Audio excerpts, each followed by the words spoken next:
എൻ്റെ ഭർത്താവിൻ്റെ സഹോദരിയുടെ മകള് കല്യാണ ആവശ്യത്തിനായിട്ട് 15 പവൻ്റെ സ്വർണ്ണം ഇവിടെ കൊണ്ടിട്ടായിരുന്നു. ഒരു വർഷം കഴിയുമ്പോഴത്തേക്ക് അതിൻ്റെ പ്രോഫിറ്റും കൂടെ ചേർത്ത് സ്വർണ്ണം കൂടുതൽ തരാമെന്ന വാഗ്ദാനത്തിലാണ് കൊണ്ടുവച്ചത്. പക്ഷെ ഡേറ്റൊക്കെ കഴിഞ്ഞു, ഇതുവരെയും തന്നില്ല. വരുമ്പോൾ തരാമെന്ന് 3 മാസം അവധി പറയുന്നതല്ലാതെ ഇതുവരെയും തന്നിട്ടില്ല.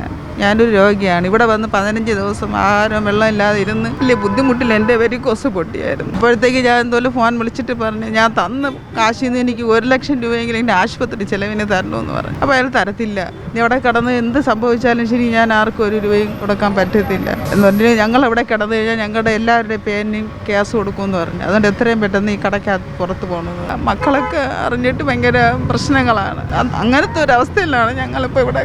നിങ്ങളിങ്ങനെ ഞങ്ങൾക്ക് സഹായിച്ച് എന്തെങ്കിലും ചെയ്തിട്ടുണ്ടെന്ന്. പക്ഷെ ഒരു ചാനലാറും ആരും ഇതുവരെയ്ക്കും ഞങ്ങൾക്ക് വന്നില്ല. പക്ഷെ മറുനാടൻ ഒരുപാട് സംരക്ഷണങ്ങൾ ചെയ്തിട്ടുണ്ട്. അതിലൊക്കെ ഒരുപാട് സത്യങ്ങളുണ്ട്. അതൊന്നും ആൾക്കാർ അറിഞ്ഞില്ല. പക്ഷെ അതൊക്കെ സത്യമാണ്. സത്യമായത് കൊണ്ടാണ് ഞങ്ങൾ നിങ്ങളെ തന്നെ വിളിക്കാൻ കാര്യം.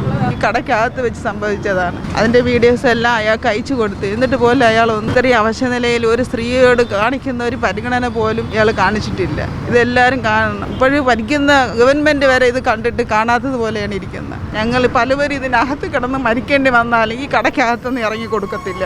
അത് സത്യം ചെയ്ത് പറയുകയാണ്. ഞങ്ങൾക്ക് നല്ലൊരു പെരുന്നാളില്ലായിരുന്നു. ഞങ്ങളുടെ കുട്ടികളെ അടുത്തൊന്നും പോകാൻ പറ്റാത്ത അവസ്ഥയിലാണ് ഞങ്ങൾ ഇതിനകത്തിരുന്നത്.